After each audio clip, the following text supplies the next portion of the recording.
2023 is stacked with some absolutely massive video games, and that's awesome, but 200 hours on the Sword Coast or in the stars is absolutely going to have some unwanted side effects on your back. A standing desk is an absolute game changer, and this video's sponsor, Eureka Ergonomic, are offering a 12% discount on their entire range.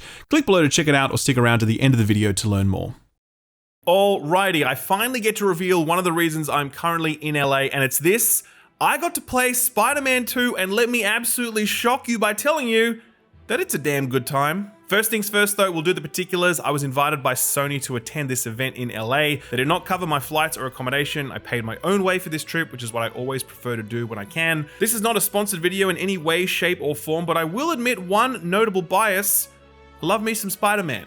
All the Spider-Men, the Spider-Women, the Spider-Hams, all of them. I love them all, so I'm an easy mark when it comes to a Spider-Man game. But let's not pretend as though Insomniac are resting on our love for Spidey to churn out half-baked cash-ins. When Spider-Man released on PS4 back in 2018, it blew absolutely everyone away. The reveal trailer in 2017 seemed too good to be true. Its action and set pieces too spectacular, too audacious. It was a time when we had learned to distrust E3 trailers, and we all thought that initial reveal was a mock-up, one that would be significantly downgraded in both visual fidelity and playability when it came time to play it for ourselves. But lo and behold, Insomniac weren't lying, and as we web-slinged our way through Manhattan, diving through broken buildings, narrowly preventing a chopper from crashing into civilians, it was difficult to imagine a more perfect Spider-Man experience. We had a taste of it back in the original Xbox era with those excellent Spidey games, but this was a whole other level and the greatest superhero game since Rocksteady's Arkham trilogy. So, where do you go after that? Well, we had Miles Morales, which was a standalone spin-off that introduced us to an all-new Spidey.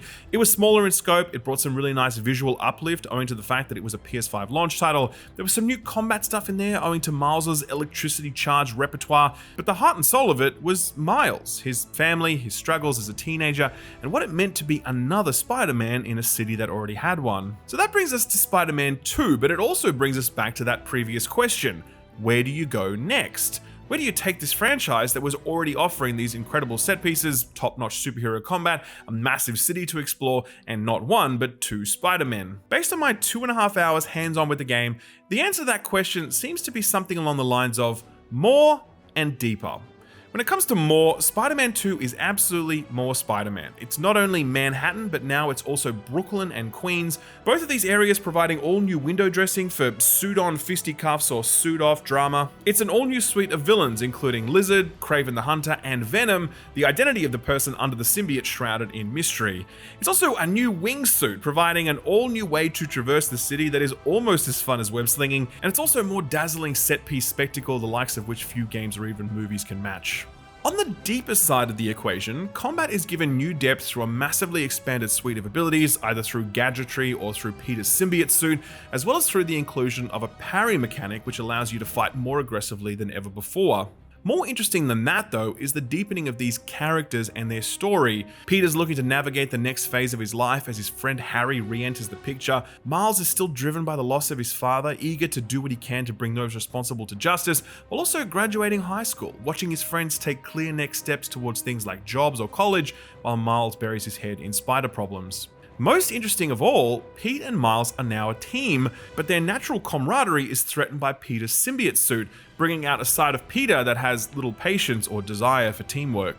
I am very pumped about what this is promising to be, but I know that more Spider-Man or a deeper rendition of it may not be enough to please everyone. If you're wondering what's truly different this time around, I wouldn't say anything I experienced in my hands-on session was truly different. The new things I experienced were welcome improvements on an already fantastic formula, but they didn't make that formula feel markedly different. I'd liken it to something like God of War Ragnarok. It's deeply familiar, but it's a new chapter that has what feels like a really worthwhile story to tell, and it's full of improvements, both major and minor, that enhance the experience. I think we all know what we're going to get with this one, and if you're down for another Spidey adventure delivered by one of the best studios working right now, then I suspect you're going to have a pretty great time playing Spider-Man 2.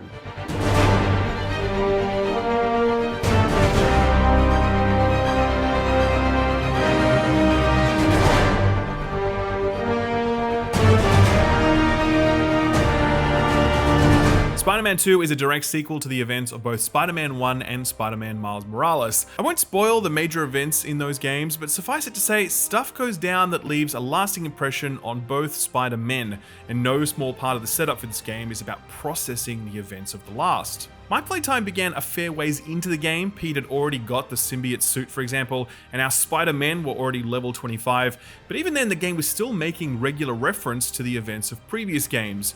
All of this is by way of saying that if you haven't played Spider-Man or Miles Morales, you probably should, not only because they're fucking cool, but also because this appears to be a story that is a continuation of the Spider-Man saga, rather than being something more standalone. The secret to Spider-Man's enduring appeal has always been its dual narrative. At once a story about a nerdy kid from Queens trying to make it in the Big Apple, and in the next moment, the mask goes on and Peter's extraordinary strength, speed, and smack talk are deployed against all manner of impossibly vile villains.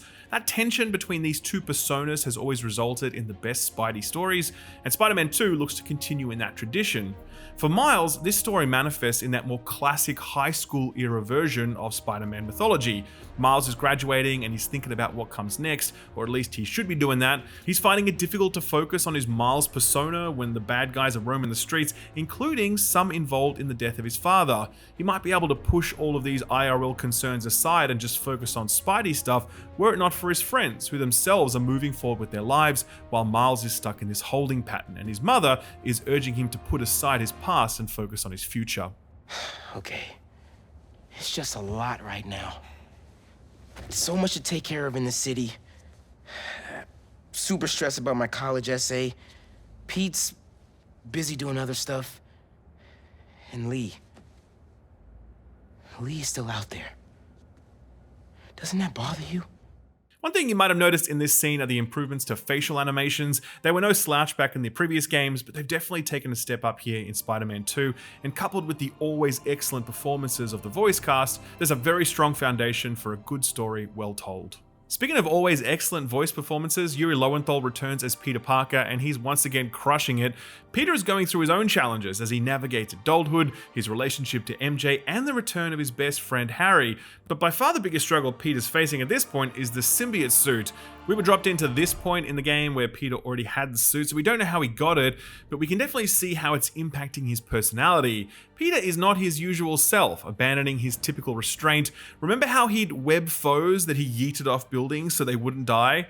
This Peter seems far less concerned about that sort of stuff. You asked for this! Peter is also kind of a dick. In one scene that I don't have footage of, Peter's basically throwing Miles under the bus, blaming him for something that really wasn't Miles' fault, and then going off on his own because he feels like Miles is more of a liability. All of this is delivered by Lowenthal, who shows such range in his performance. Like Tobey Maguire, I love him, he's my favorite Spider-Man, but he could not sell it, man. No matter how much he emoed up that hair, he just could not sell the symbiote Peter.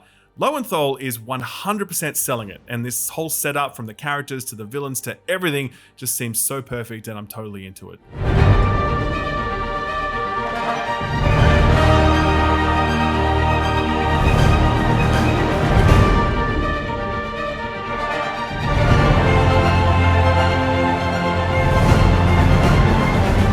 The biggest change coming to Spider-Man 2 is the inclusion of two new regions of the map, Brooklyn and Queens. I got the chance to check out both of these regions during my playtime, though sadly I don't have any footage of them here.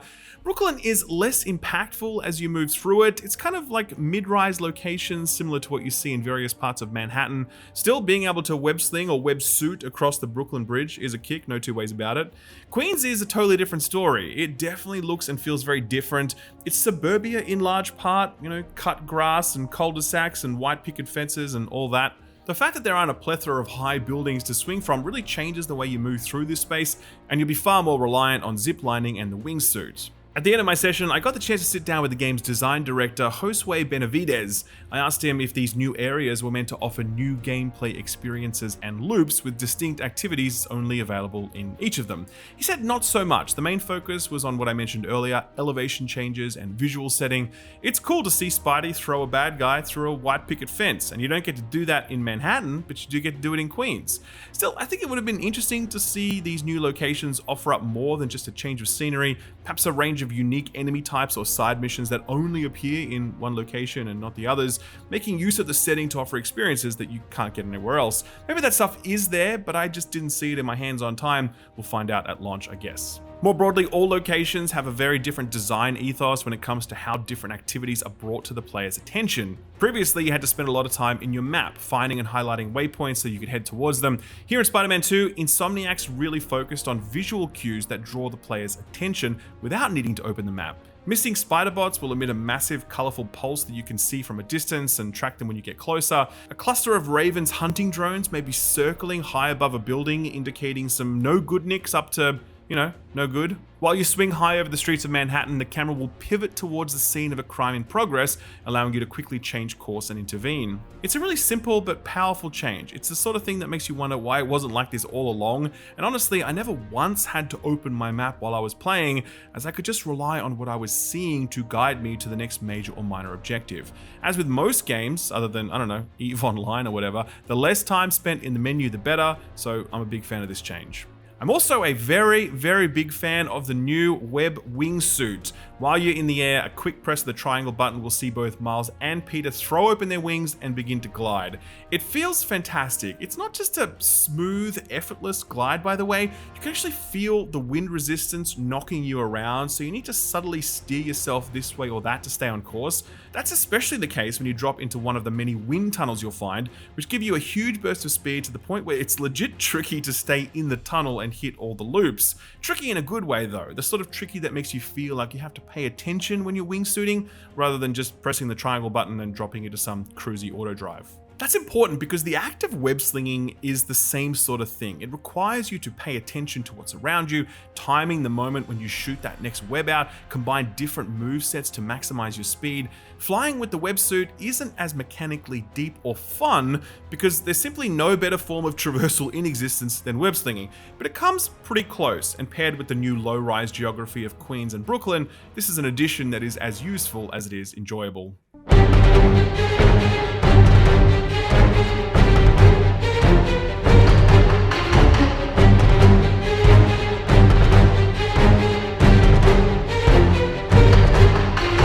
One area where the original game copped some flack was the science stuff, because Peter Parker's a scientist, so he needs to do science things, right? Well, I guess, but it was never that fun. Those puzzle things were often a lot more drawn out than they had to be. The science stuff is back this time around, but it does seem as though Insomniac are looking to jazz it up a little bit. I did have to do one puzzle thing that involved rebuilding a genetic code by clicking on some big, nasty green things that were connected to some other things that shouldn't be. It was pretty quick and easy, but it did take me back to those old PS4 days. More interesting, there was a sequence where I had to go inside a particle accelerator to fix it, using the DualSense triggers to precisely calibrate stuff, dodging electric currents, making their way through the accelerator. It was Peter Parker doing science things, but it's a lot more exciting than moving protons and electrons around a grid. The stealth missions also make a return, but again, they've been given a facelift.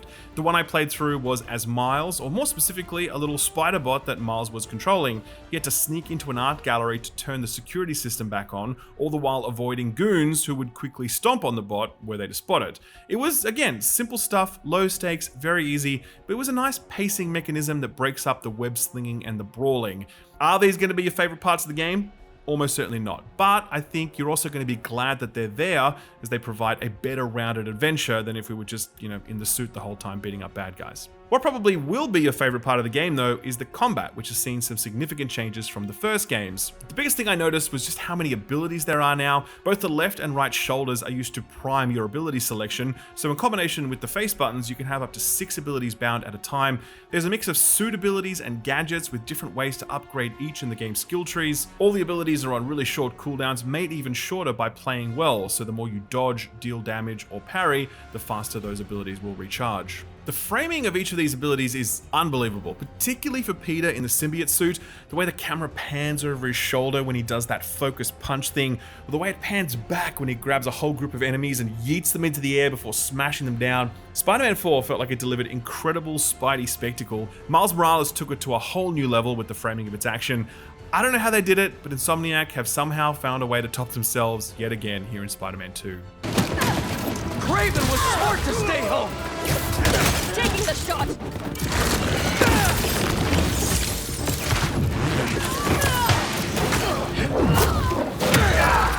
Mechanically, the biggest addition to the combat is the parry button. When an enemy attack glows red, it means you can parry it, which will not only negate the damage, but set you up for an easy counter combo.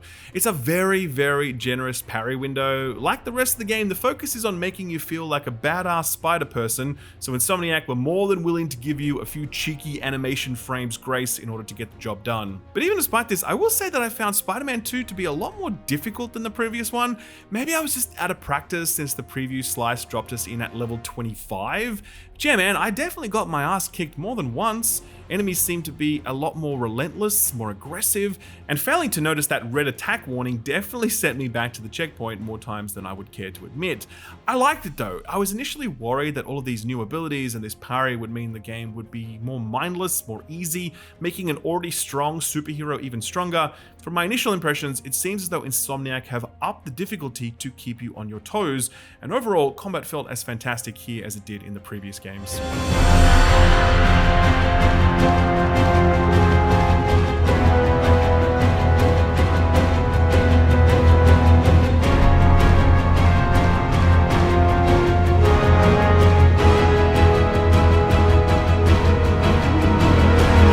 So the last thing I'll say is that visually, this is a significant step up versus the first game. I mean, don't forget, that was a PS4 title back then, later remastered to look better. Miles was on the PS5 at launch. Spider-Man 2 looks better than the remaster, it looks better than Miles on PS5.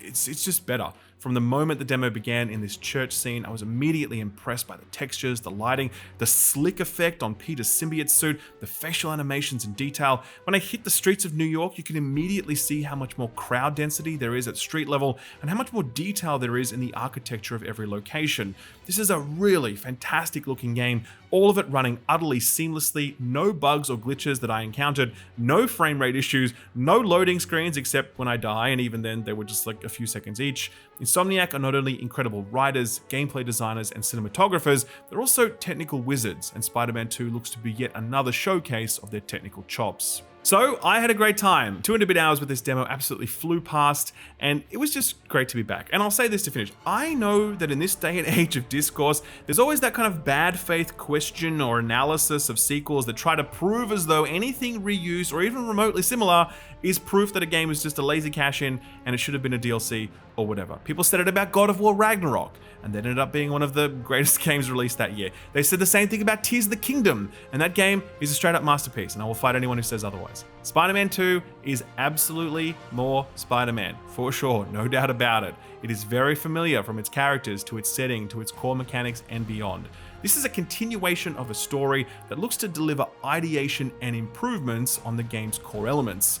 So far, 2.5 hours in, I'm loving this story and I'm really enjoying all of the improvements. That's it for me. If you were to say it's just Spider-Man but with some new stuff added, I'd be like, I already said I was into it, Harry. You don't need to sell it to me. Like I said at the top, I think we all know what we're going to get with this one, and I'm very, very on board with that. And I have little doubt that Insomniac will deliver something great and special, just as they always do. It's hitting PS5 on October 20th. Be sure to subscribe so you'll know the moment the final review goes live. Thank you for watching, and I'll see you next time.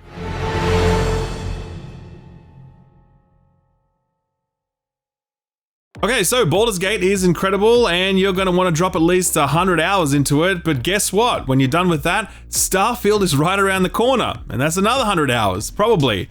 I ask you then, how's your back going to cope with all that? You think I'm joking, but I am not. Sitting as I do for 10, 12, 18 hours a day, it is not good for your back to do that. Your back will end up as twisted as a curly fry and twice as crunchy. Years ago, I upgraded to a standing desk, and there is absolutely no way I'd ever go back. It is vital that I could just press a button and be immediately standing, continuing what I was doing a moment before, but now giving my back a much needed break. A little while ago, this video sponsor, Eureka Ergonomic, reached out to me and offered me a standing desk, but I already had one. So instead, they sent it to Austin, my editor. This is it here, the Aero standing desk in the walnut finish. It is not only very classy, it's also feature complete. The wing-shaped design provides a surrounding environment that is perfect for ease of access to your devices and an ergonomic view for multiple monitors, while creating a unique visual style for your workspace. It has shelves you can adjust to different positions, holders for your mobile devices, headphones, cups, and your keyboard and mouse, not to mention a stealthy cable management system for a super clean look. Austin loved it so much that I ended up getting one for myself for inside my house,